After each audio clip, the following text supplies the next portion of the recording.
you, Stefan. I'm glad to be here, back in Münster at the university. As you have heard, I gave lectures for many years. Beside my job as CEO of Hüls, large chemical company during these days, which is now Evonik Industries, a merger of Hüls and Degussa, another specialty chemical company.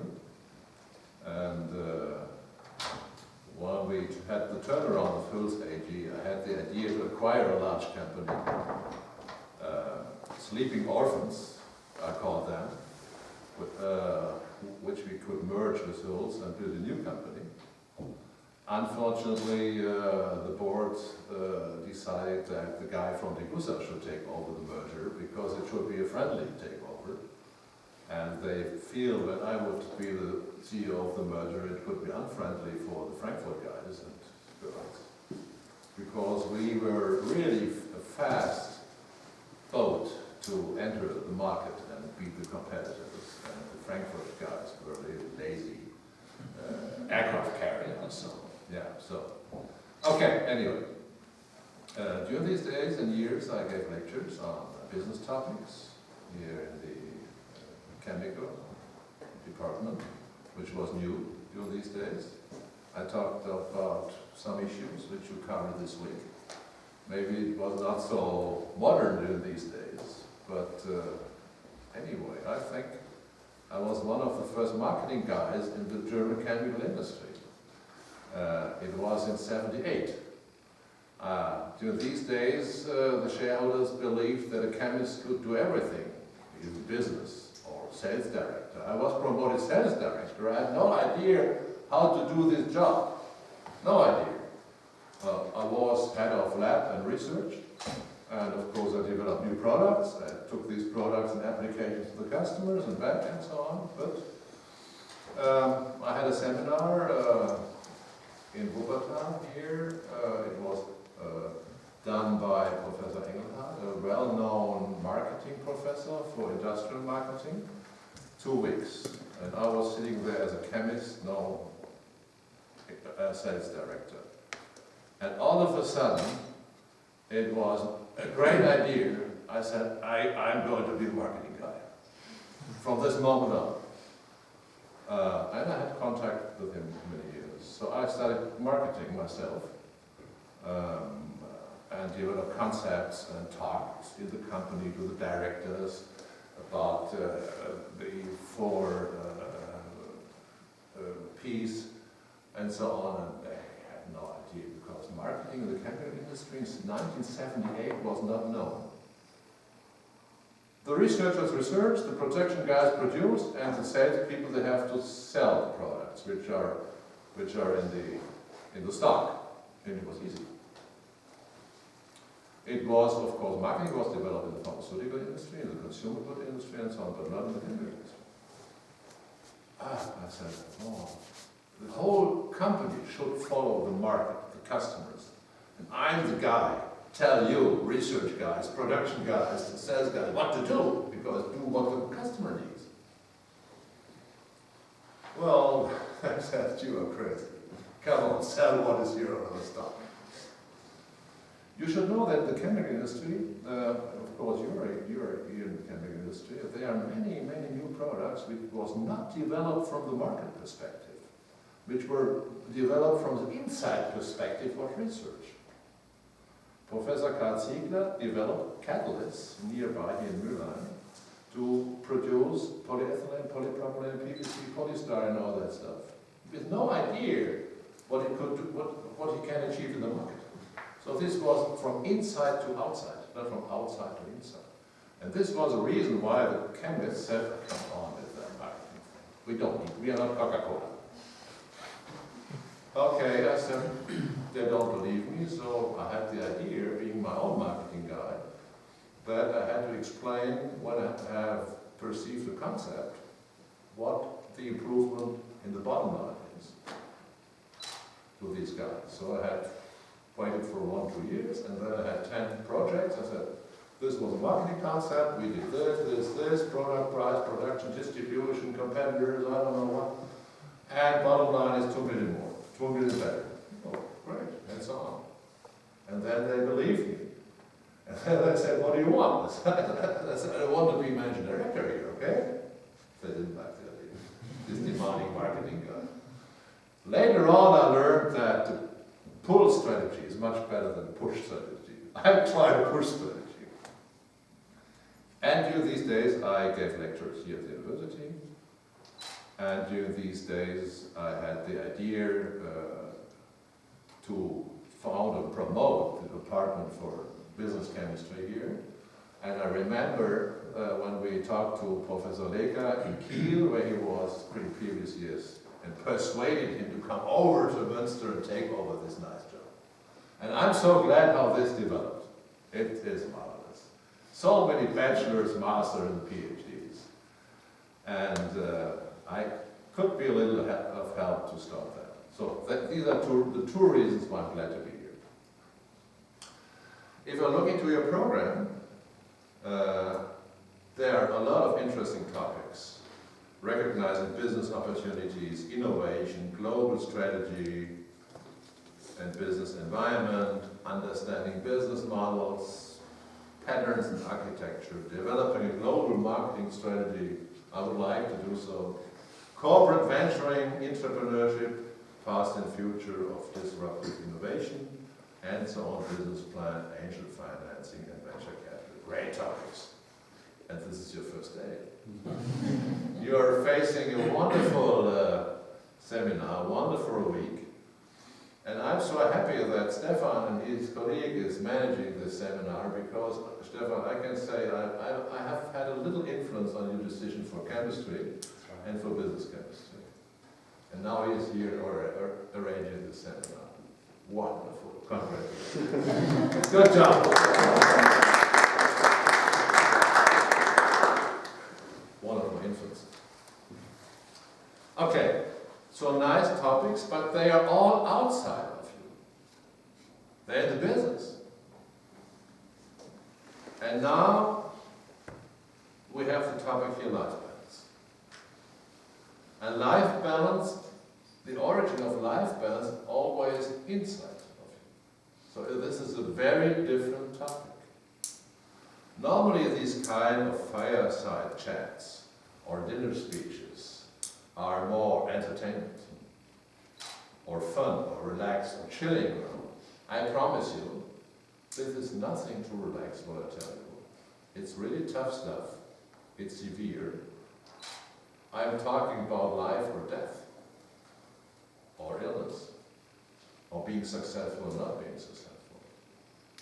May well be, you may write me a letter in 10 or 20 or 30 years, that this lecture maybe has been one of your most important lectures in your life. You don't know yet. Because outside the business world, you can be successful, but there are a lot of blockages, a lot of problems. They're all waiting for you, who are already in the industry, to compete with you, be better. So, if you're balanced inside, like the Dalai Lama, you wouldn't have any problem. You get no burnout, you get no depression, you wasn't taking alcohol, drugs, psychological illnesses, increasing double-digit per year in all around the country. I've recently read a newspaper in Asia, United States, here. It's a very, very severe issue. They call it work-life balance. I don't like the word work-life balance. I like more to talk about life balance. Because work-life balance indicates that work and life is a different thing. I like life, and I must go to work. How can I reduce my work? How can I increase my life?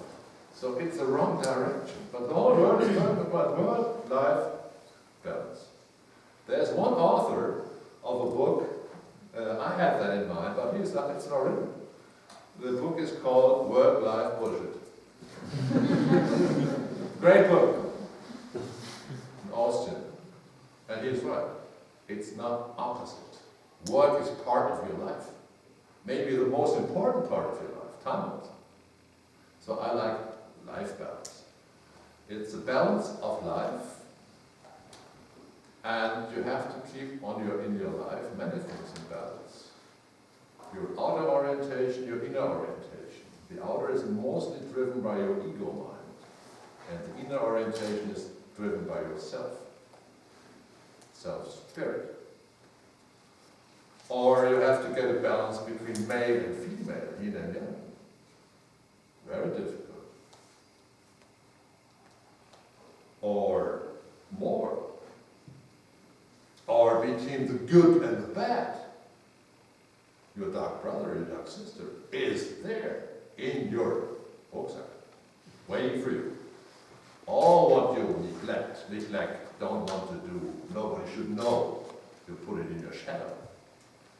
And sometimes all of a sudden, you're doing stupid things, and everybody says, how could this good guy, good girl do these things? I don't understand that. Good and bad should be in balance.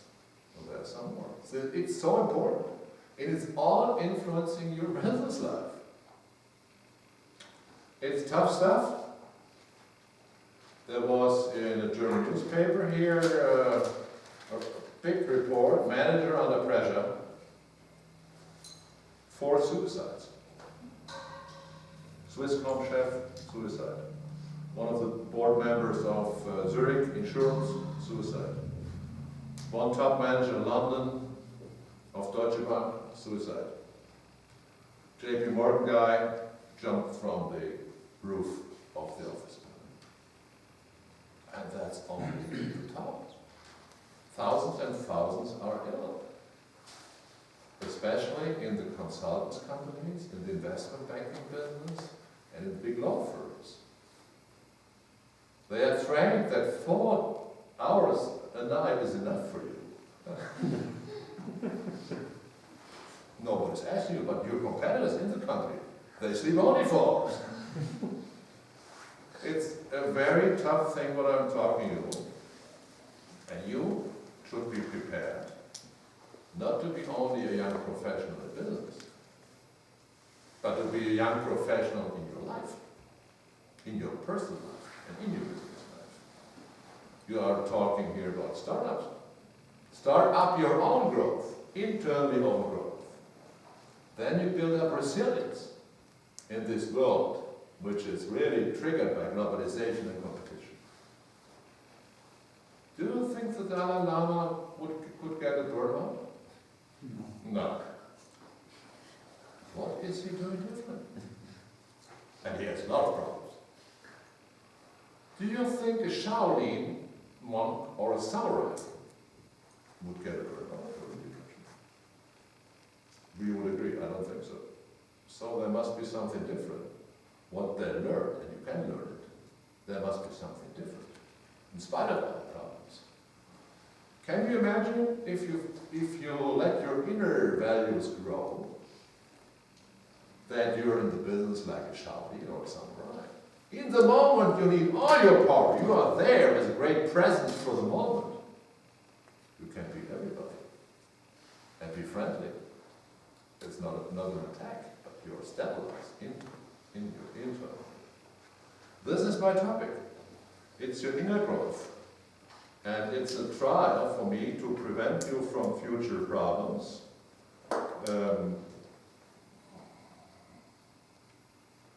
You got to decide what games you want to play when you enter into the business. What games you want to play. There are some games waiting for you.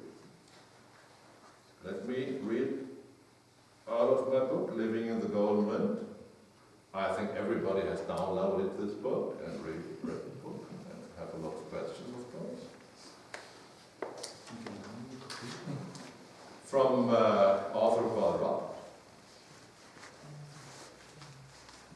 The 3 games, Hawk in Trough, Hawk on a Dunghill, and the Moloch game are all more or less pathological activities.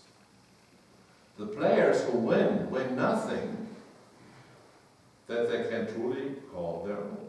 Hawk in Trough may emerge twice as rich as Croesus, only to find himself embittered, empty and unhappy, at a loss to know what to do with the wealth he has amassed.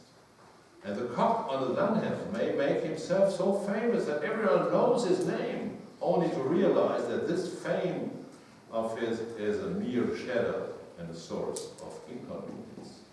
And players of the monarch game may wade in blood up to their ears, only to find that the victory or glory for which they sacrifice a million lives are empty words, like richly emblazoned oars, all who lure men to the destruction. So what game to play? He called it the master game. You've got to play the master game. It's very simple, but not easy. It takes a lot of work. Being the master of your life, and then your life balance is going to develop.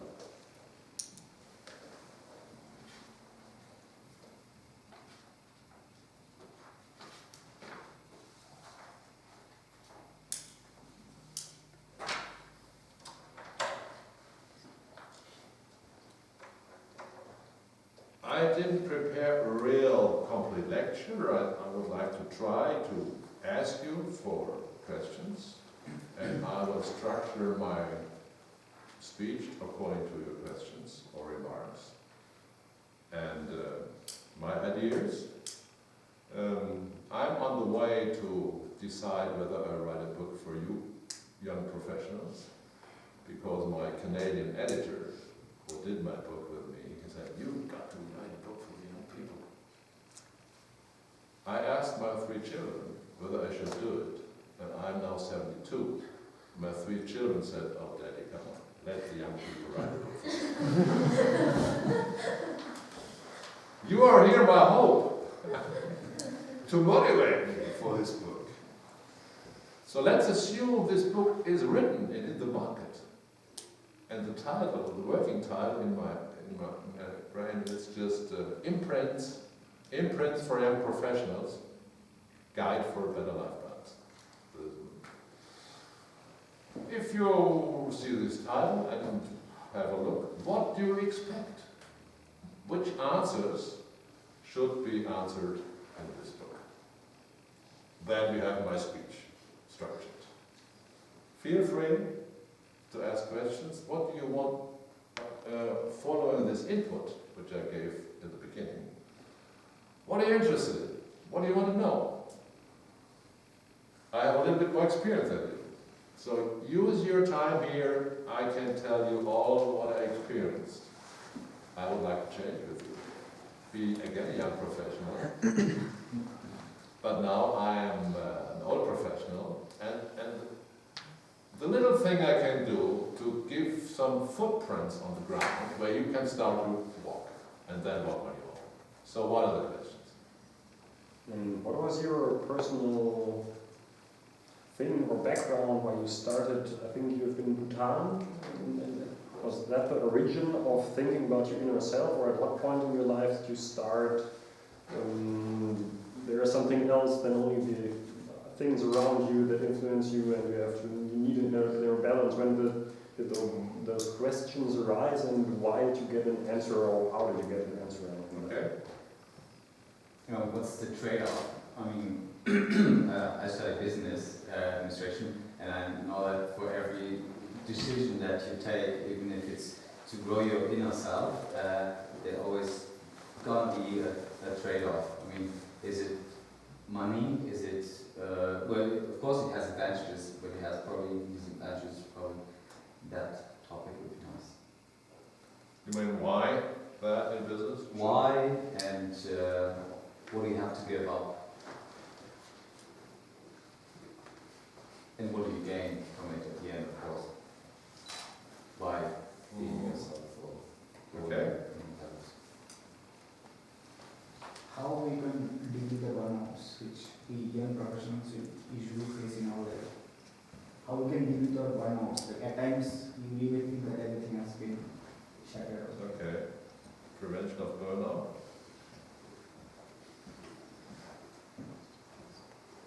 Okay.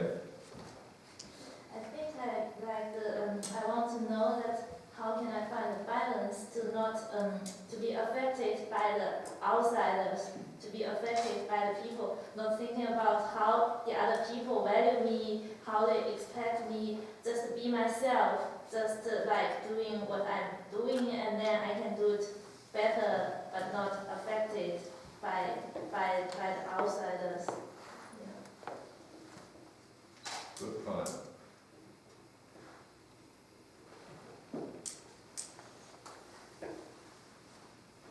Okay. You're the lady. Maybe also how to cope with tough competition and to find your own fitting targets which you can reach on your own and don't look what the others do.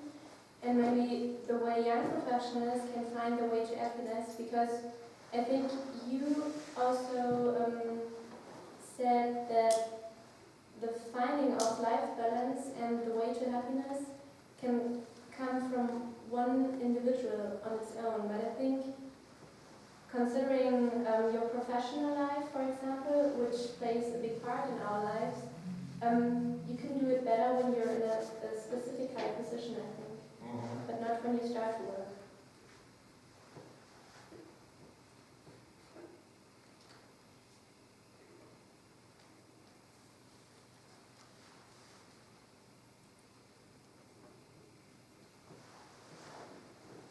Okay. I think, is it necessary to have maybe a deeper goal or something to find a balance? Okay.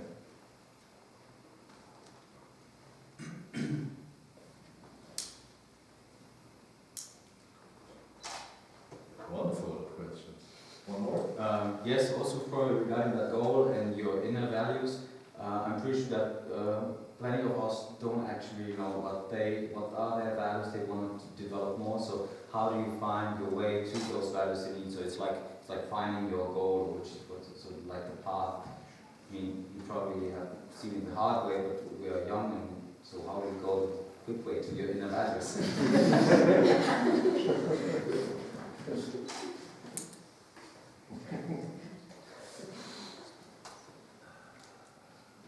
That reminds me that one of the readers of my books, I appreciate normally if they write a review at Amazon, because that helps to sell the book. And this guy was from McKinsey. And he said, great book, but I'm missing the A to-dos on the first page. And I said, if I've written A to-dos on the first page, you never have read my whole book. So this was typical of a McKinsey remark. But he has written a very nice way. Quick way. You must go with the quick way. Okay, I can tell. Okay? How do you put up the discipline to do meditation or inner contemplation, if that's the right word? Because I did some meditation and I do some meditation, but I think it's very, very hard to integrate regular meditation in your everyday basis. And if you start working, it's even more hard because you have a fuller day and to have this time every time of the day and do something for yourself. That's it? Here. I'm always interested in the time management, Okay. and I would like to know how the well-known guys how experienced it, man, they set their day, how they plan their daily activities, make some schedule, or manage their times, set some goals, urgent goals, important goals. I would like to know how you cope with this problems, with this issue. Okay. That's enough. Yeah, I just have a quick question about what is the goal of the week. Can you explain that? Okay. When I was thinking about a title for this book, I was finding in the Zen literature a koan. A koan is a question which your master is asking you as a scholar of the master, which you cannot solve with your brain. Because the idea of Zen meditation is to get rid of this damn brain. The ego mind is your enemy. So there are several directions of Zen Buddhism. One is working with koans, the others don't. And the koan is in the book, 27th koan, Hekigan Hoku, you must not know that. 2 old monks are sitting below an old tree, where only a few leaves are on the tree. It's very old. And the younger, maybe he was 85 or so, asking the older, wiser 95, what is it if the tree is old and the leaves are falling? And the other guy, the wiser guy, said, it's the absolute manifestation of the golden wind. We cannot solve it for all. But what he wants to say is, the golden wind stands for, in the Buddhism, for emptiness. Emptiness is, in Buddhism, what we call in Christianity God, or Allah, or Brahman in Hindu, or Yahweh in Jewish religion. The golden wind. And it's another metaphor for the end of the year, for the fall, the golden wind. So it has 2 meanings. The manifestation of the golden wind. I make a loop. My dear friend, the Professor Hans-Peter Dürr, quantum physicist, scholar of Heisenberg, very well known Heisenberg. He died last week. He has never made any meditation. But we were very close friends, and we are talking the same issues with different words. We are now in a time where after 100 years after Heisenberg, modern physics, quantum physics, meets mysticism of the religions. And they come to the same conclusion. The mysticists said, well, there is God in us, not somewhere else, in us. We are God. And out of God, everything is good. Quantum physicists said, according to our experience and what we know and what we experience, maybe sometimes we cannot explain, but we experience, there must be a so-called background field, out of which is, in every each moment, coming what we call the reality. The reality. And so the background field in physics is the same as God, emptiness, Brahman. Out of both institutions, coming all of a sudden, each and every moment, a reality, an idea, here, everything. We, everything. And I asked Hans-Peter Dürr, what the hell should I say it's background field? It's really strange. That's a German word translation into English. What do you think what I should use in my book? And he said, the best word would be permanent active power. That's a great word. There is, we don't know that, but we can see the results. Obviously, a permanent active power which creates manifestations in the world which we can see as reality. So here again is the word manifestation. The golden wind, the tree, the leaves, the fall, the falling, the getting older is a manifestation of this principle. You can say divine principle. So therefore I call it golden wind. Gold is a metaphor for this reality which we cannot describe. You may say gold is a metaphor, gold. Coming from Helsinki. So this is the reason for the title. Golden wind, living in the golden wind. After the book is in the market, I found out that obviously this title is very attractive for females. Because 80% of the readers, rightly, are ladies. They would like to live much more in the golden wind than the men. Because men have really to overcome burdens to understand that the golden wind could be a great thing. And it means to live in the golden wind means to live in the moment. The past is gone, the future is not there. You live in the moment, you concentrate in the moment. And this is the beginning of each and every meditation. In the moment. It's not enough, but it's in the moment. That's the reason why I call it living in the golden wind. Now I try to follow your questions. Well, you asked how did I start? And why? Unfortunately, normally you need a real deep crisis in your life to think about that your previous life is the wrong direction. Now I talk to you, I hope that many of you have deep crises. If not, and it's strange if somebody is really ill, badly ill, and say, congratulations, you are in a deep crisis. Now we can enter a way to enlightenment. Yeah. So I was kicked out of the board of a chemical company. All of a sudden I lost my job. Unexpected.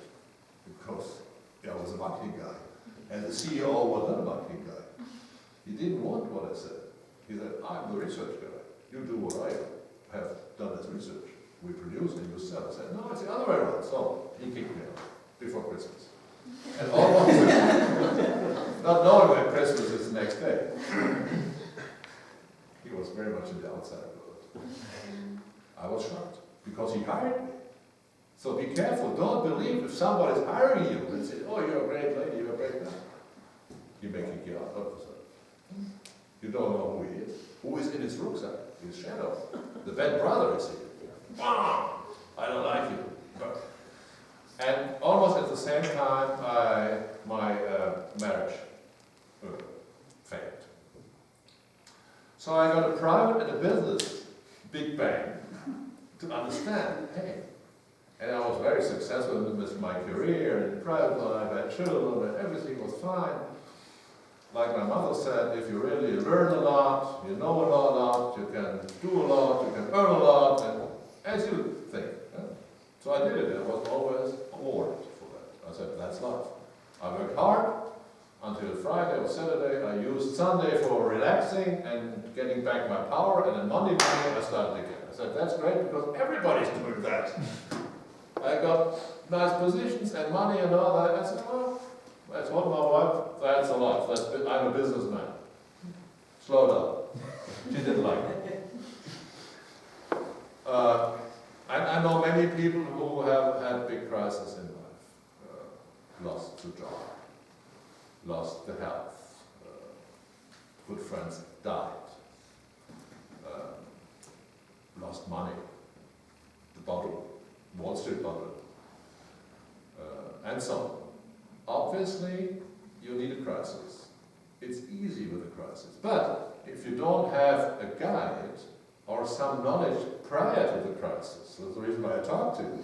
You remember what I said here when you have a crisis. It's hard to find the way. There are so many wrong directions and wrong gurus and all that. It's very simple, but it's not easy. The good thing is that when I am in a retreat, in a Zen retreat, I see much more young people and much more men. When I started 25 years ago with my Zen meditation, I was one of the few guys, mostly women from 45 to 80. I came back once from this retreat and told my wife, I've now learned Ikebana. And she said, oh, you are crazy. Man is not doing Ikebana. I said, oh, it was great. You see this world. And so young people are more interested in these ideas of inner growth. Men are more interested. Why is it so? Because we feel in our very materialistic, egocentric world that we are not happy. And books about happiness are bestsellers. Maybe I should have said how to be happy. Like here in Germany, Erhard Meyer-Galow. All these books about happiness normally, the normal books, are training you to look for sources which are triggering happiness, vacation, yeah? Nice girls, nice man, money, party, Yeah? Work hard, party hard, you know. So, I like it. It's a nice film here in Germany. Work hard and play hard. Very interesting film. If you look for sources, you're always in doing, in arranging something. You are in your ego mind centers. And if the source is gone, you're not happy anymore. Oh, that's not the right way. But everybody wants to be happy.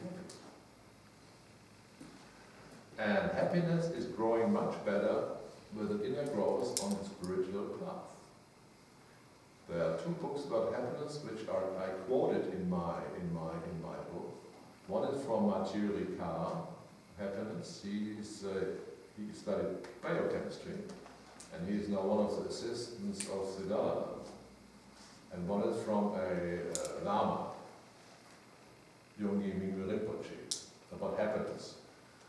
He was one of the guys who were tested with their brains in California, where the scientists wanted to find out whether the brain, after years of meditation, is different than compared to one who did never make any meditation. And they found very interesting things. It was very different. So that's the reason I started. I had 2 crises. In case you are coming into a personal crisis, come back to what I told you or in my book or others, and then you have a good start. But we know from people with near-death experience who came back that they tell us, well, I was in the tunnel, and at the end there was the white light. I was completely happy. I didn't want to come back into my life. I want to stay there. And everybody's telling that. Obviously, at the end of our life, in the dying process, we feel a sort of enlightenment, which gives us peace. And some of you asked, what is the inner, why are you doing this? Oh, the principle for me and for others is how to find my inner peace. If I find my inner peace, I have my inner strength. I now tell you that what I've told in Cologne to the young people at the Congress there. Don't wait until you die. Start tomorrow. Don't wait until you die. You can start tomorrow and you change into a better situation with your loved ones. Don't go for enlightenment. You don't need it. It's a long way. But the little improvement which you experience, your behavior, you behave to others, how others approach you, are coming automatically to you. And you do business much better. From this crisis on, when I had this crisis, my sister, a yoga teacher, told me, go to Karl Friedrich Graf Döker. He was a wise man in the Black Forest. He was based on Zen Buddhism, on deep psychology of Carl Gustav Jung, and on Christian mystics, like Master. So I've took the same 3 pillars. I was a manager who lost the job. I was there. I had to take care of my family, of course, with a lot of problems. And he was knowing that I was a manager. He was 85. And he stands up and said, turn down my arm. I still had 90 kilos. I had no chance. Break off my fingers. No chance. Sit down. I said, okay, sit down. Here you see the rose in the glass, yeah? Look to the rose. I look to the rose and look to it. No, I look to the rose. I looked to the rose and looked out of the window after 5 seconds. He said, you're a top manager? You cannot do what you decide. What are your decisions in the company? You cannot do what you decide. You cannot even look 5 seconds to a rose. What are your plans for a year or for 5 years period to come. You're a little bamboo in the wind. I feel it really. And there's a bang, it was a ignition. And from that time on I started Zen meditation. But that's not the only, there are hundreds of ways. It depends on your guidance. You can pray as a Christian, you can do yoga, but you have to do these kind of things in a spiritual way, not as exercise. I started, I gave up, because we are all human beings, right? And how human I was, or may still I am, of course. I can tell you a story when I was approaching a Zen retreat for a week in southern part of Germany. And when I started at home, my dark brother is coming out of my rucksack saying, "What are you doing? 1 week? You could do much better things in this week. Why are you doing this?" So I felt really bad. And this was getting deeper and deeper the closer I come to the monastery. And all of a sudden, after Frankfurt, there was a gas station, a restaurant. Raststätte. I stopped, I moved in, I had a beer and a schnapps, another beer and a schnapps, turned around and drove back to my house. And my wife said, "Well, I think you're at the monastery." I said, "I cannot." You know what happened? My dark brother, who is fighting against my wisdom, because wisdom is to get free of your ego mind. He doesn't like it. He said, "Drink beer, drink schnapps, go back home." Later I never did that.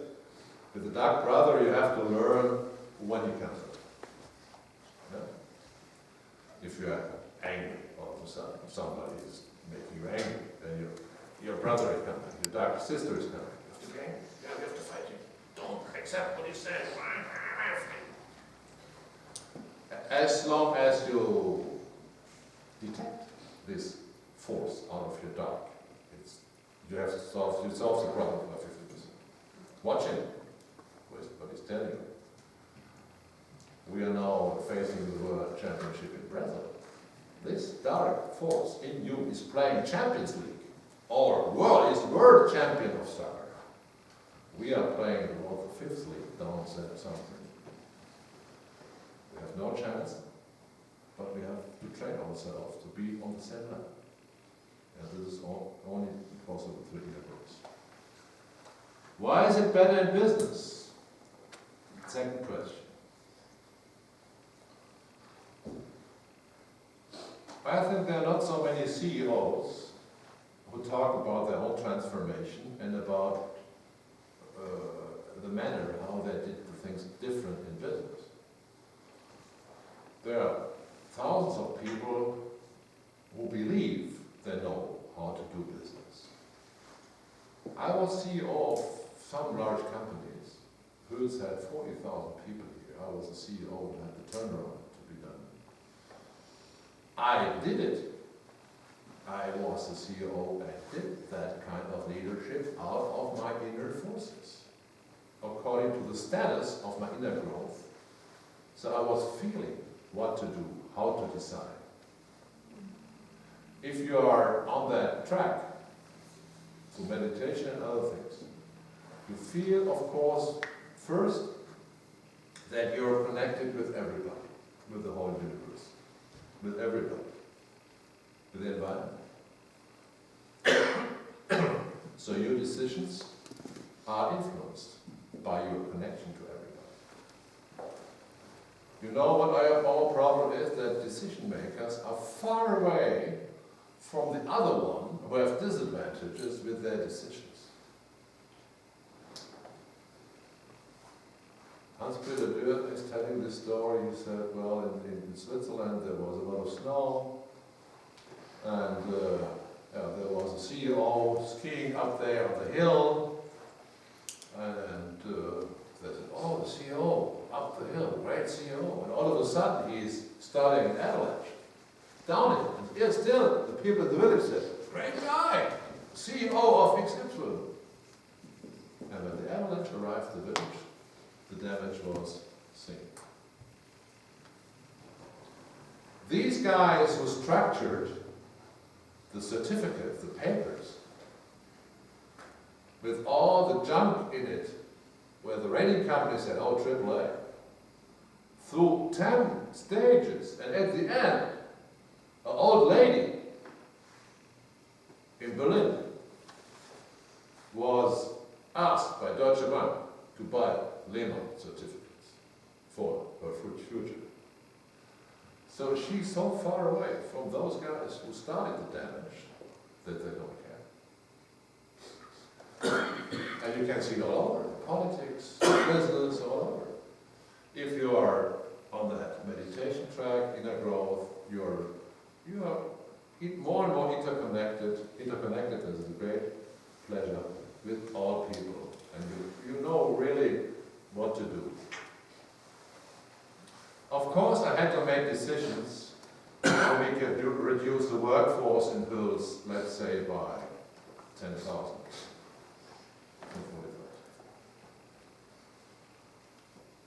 You've got to make this decision at the CEO, because otherwise the company is going backwards.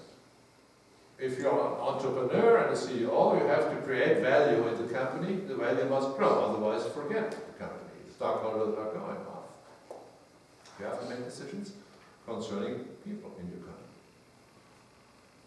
Nobody will help you. You have to make these decisions. But what you can do is how to treat those people who have to go outside the company to ensure the jobs in the company for the others, for the younger people. You can do it by saving a lot of money for the company, but you can do it very generously. We did it very generously. They got the promise to keep 90% of their net income when they leave. Everybody who is older than 56. Many said, thank you, boss, I like it. It's a question how you do it. And that is according to your inner growth, how you do it. Because I said in general, if you don't know what to decide in your life, ask yourself always one question.